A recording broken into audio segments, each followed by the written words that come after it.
Hello friends, तो आज के इस वीडियो में मैं हुस सीरीज की स्टोरी एक्सप्लेन करने वाली हूँ। ये सीरीज 2022 में रिलीज हुआ था और इस सीरीज को IMDb से 5.2 रेटिंग्स भी मिले हैं। और इस सीरीज में आप गीता और राधा के लव स्टोरी के बारे में जान सकते हैं। वैसे तो इस सीरीज की स्टोरी मर्डर रिलेटेड है, पर मैं इस वीडियो में सिर्फ राधा और गीता की स्टोरी बताऊंगी। तो अगर किसी को पूरी सीरीज की स्टोरी जानना हो तो वो इस वीडियो को स्किप कर सकते हैं।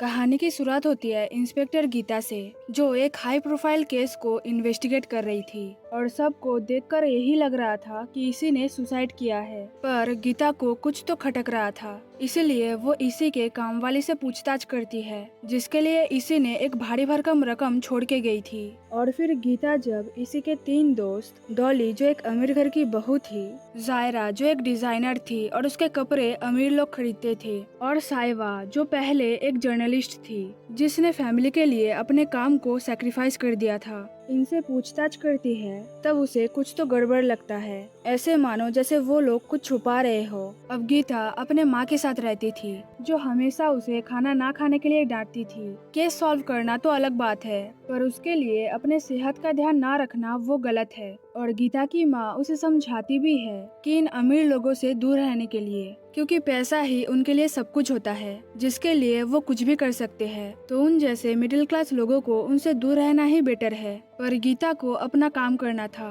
और उसके हिसाब से कौन अमीर है और कौन गरीब ये मायने नहीं रखता था, और इसीलिए वो सबसे पूछताछ कर रही थी, चाहे सामने वाला कितना भी टेढ़ा क्यों ना हो। और गीता रोज किसी से बात करती थी, जो एक दिन उसे लंच पर मिलने के लिए बोलती है, क्योंकि उसे सैलरी मिली थी। तो गीता जब उससे मिलने जाती है तब हमको पता चलता है उसका नाम राधा है और वो एक सैलून में काम करती थी। पर गीता जब उसे सुना रही थी कि सैलरी मिलते ही खर्च करना चालू कर दिया, जबकि उसे सोच समझकर खर्च करना चाहिए, तब राधा गीता को समझाती है कि वो उसके जैसे कंजूस नहीं है और चुपचाप खाना खाने के लिए बोलती है। पर गीता जब दोबारा पूछती है क्या उसने अपने बॉस से सैलरी इंक्रीमेंट की बात की है, तब राधा के मना करने पर गीता गुस्सा हो जाती है और राधा उसे फिर से बोलती है कि चुपचाप इस लंच डेट को एंजॉय करने के लिए। तो वहाँ पे उन दोनों को क्लोज देखकर हम ये बात समझ जाते हैं कि वो दोनों एक दूसरे से प्यार करते थे, पर उन दोनों के बारे में बाकी दुनिया को कुछ भी पता नहीं था।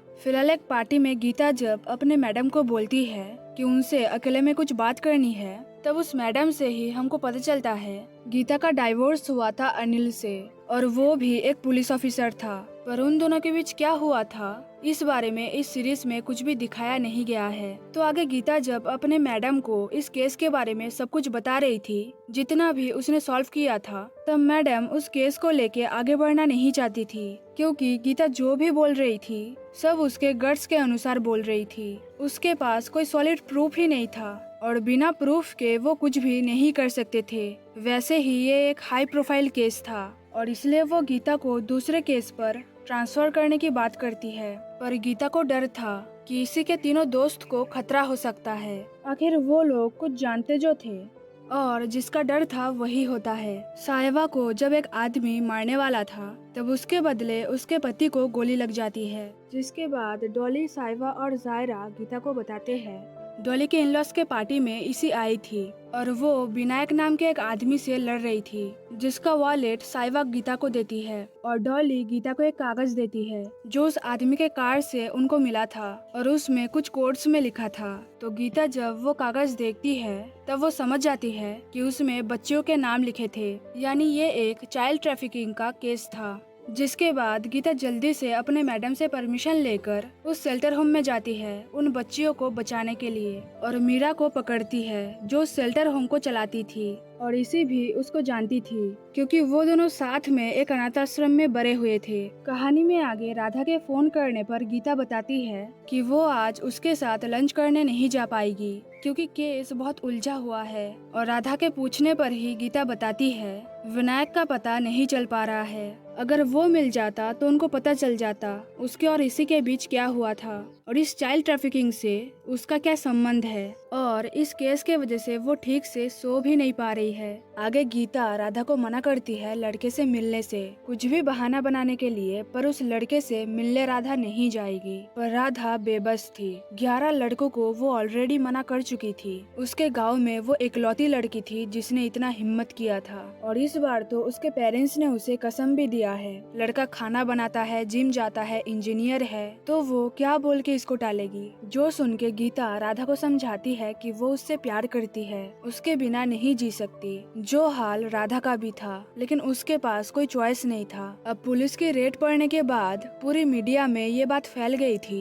कि इसी चाइल्ड ट्रैफिकिंग में इन्वॉल्व थी। पर गीता के पूछने पर मीरा बताती है वो दोनों अनाथ आश्रम से एक दूसरे को जानते थे, और जब मीरा की हालत बहुत खराब थी और उसने इसी से हेल्प मांगा था, तब इसी ने ही उसे ये शेल्टर होम बनाने के लिए बोला था। जगह भी ढूंढ दिया था ताकि मीरा बिना किसी फिक्र के आराम से रह सके और पैसों की टेंशन ना हो। और वो जब आखिरी बार उससे मिलने आई थी, तब वो बता रही थी कि वो इस कंट्री को छोड़कर जा रही है, और साथ में बैग भरकर पैसे भी लाई थी। और उसी दिन उसे पता चला था मीरा चाइल्ड ट्रैफिकिंग करती है, और विनायक ने उसे फोर्स किया था। जो सुनकर इसी बहुत गुस्सा थी। वो कभी ऐसा सोच भी नहीं सकती थी, और सब कुछ ठीक करने के लिए भी बोल रही थी। पर मीरा इसी को समझाती है कि वो उसकी सगी बहन नहीं है और ना कभी बन सकती है, तो उसकी केयर करना छोड़ने के लिए। बचपन में जब इसी को अडॉप्ट करके ले जाने वाले थे, तब उसने उसके बदले मीरा को भेज दिया था, ये सोचकर कि मीरा की फ्यूचर अच्छी होगी।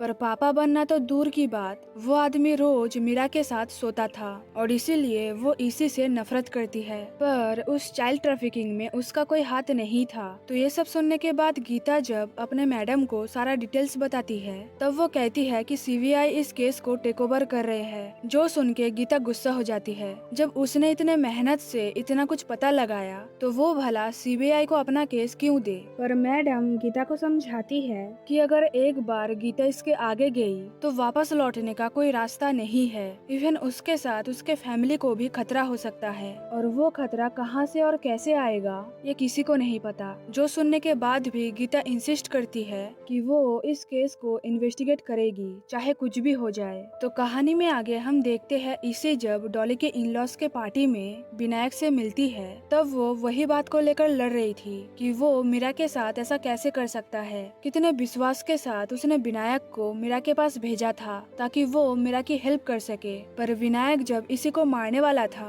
तब डॉली ने उस पर गोली चलाया था, जिसके बाद इसी ने अपने तीनों दोस्तों को वहाँ से जाने के लिए बोल दिया था। तो उसका लाश कहाँ है ये किसी को भी नहीं पता था, और यही बात थी जो वो तीनों दोस्त गीता से छुपा रहे थे। अब कौन भला अपने मर्जी से जेल में जाना चाहेगा, पर वो लोग गिल्टी भी महसूस कर रहे थे। तो इन सब चीजों के कारण इसी ने सुसाइड कर लिया था। कहानी में आगे गीता इसी के तीनों दोस्तों को विनायक के बारे में पूछती है, क्योंकि वो चाइल्ड ट्रैफिकिंग में इन्वॉल्व था। तो अगर वो मिलता तो उसे पता चल जाता कि मास्टरमाइंड कौन है। और साथ में वो इसी के तीनों दोस्तों को ये भी बताती है कि इसी चाइल्ड ट्रैफिकिंग में इन्वॉल्व नहीं थी, उसकी दोस्त मीरा थी। इधर गीता जब राधा से मिलने उसके सैलून जाती है और पूछती है कि उस लड़के का नाम क्या है, तब राधा बताती है कि उसका नाम आकाश है। जो सुन के गीता जब कहती है कि उन दोनों का नाम मैच कर रहा है, तब राधा कहती है कि उसका और गीता का नाम भी मैच कर रहा है, लेकिन वो ये समझ नहीं पा रही है कि वो इस शादी को टाले कैसे। गीता तो मना कर रही थी,